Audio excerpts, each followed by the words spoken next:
علماء وی د پلار او د مور حق دا دی چې الانفاق علیهما خرچه پې وکړه مړه ځان له خیر دی کپړې مه کوه پلار او مور له یې وکړه ستا جب کې د خیر دی 10 روپۍ د پلار او د مور په جب کې 1000 روپۍ کېده کېدای شي دا پلار او مور یو څو ورځې سره یو بل نه مړه شي دا جبو ته د روپو نه ډکه اله بابا خیرات وکړه اله بابا صدقه وکړه اله بابا دا وخوره اله مورې دا وکړه دا وکړه دا وکړه دا پیسې به یي او سبا به ستا په پلار باندې د خاورو ډېری پروت وي دا پیسې به یي او سبا به دې په مور باندې د خاورو ډېری پروت وي بیا به وایې چې اوس به یې له روپۍ ورکم دادا له روپۍ ورکم خو د قبر شناخته تا نه بې روپۍ نه غواړي د پلار او د مور په دې باندې خرچه وکړه صحابي راغلی و یا رسول الله د عایشې رضی روایت دی زه مالدار یم خو پلار او مور مې غریبانان دي رسول الله ورته وایي انت ومالک لابیک دا ټولې روپۍ دې د پلار دي پلار له ورکړه زمونږ او ستاسې پلاران جب یې وګورې غریب جیسے اوسه نه باید چې د پلار جب داسې ډکې چې دی په کال کې 2-3 ځله عمرې له لاړ شي دی پې د مؤمنانو سره تعاون وکړي د غریبانانو سره وکړي د خیر کارونه پې وکړي ځکه اهل علم وایي ابن رجب یو خبره لیکلې ده وایي ای بچو ځکه د دې خبرې ته سوچ کوم والله دا زړه مې درد وکړي وایي ستا پلار او مور نزیل عندك ایاما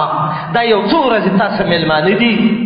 بس نور ته غټ شوی او بوټی چې راغټ شي بیا زړې څانګې لیږي دی میلمه دی ستا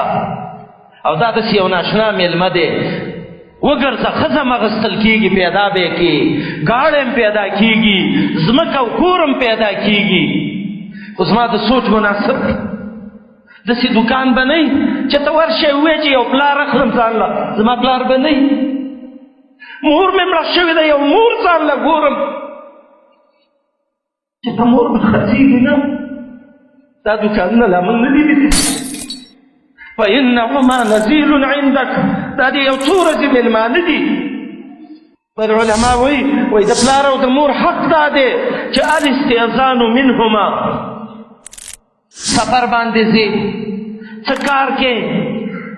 داسې مه وایي چې دا نه پوهېږي اجازه دې وغواړه بابا جانه دا کار کوم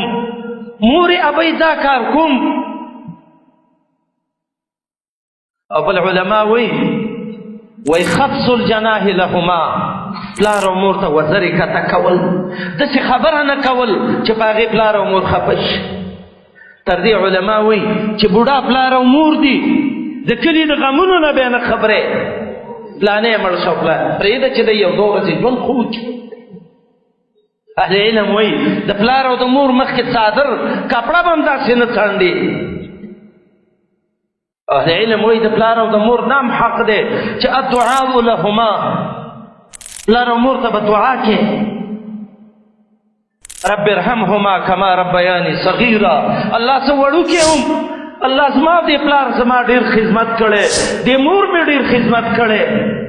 الله ته پې رحم وکړي کور ته لارې پلار دې دی راوینیسه په سر وله زور کا په خپو وله زور کا په لاس وله زور کا ږیره وله غوړه کا سر وله غوړ کا خپې وله غوړې کا غېږ کې راونیسه یو څو خوږې خوږې خبرې ورته وکړه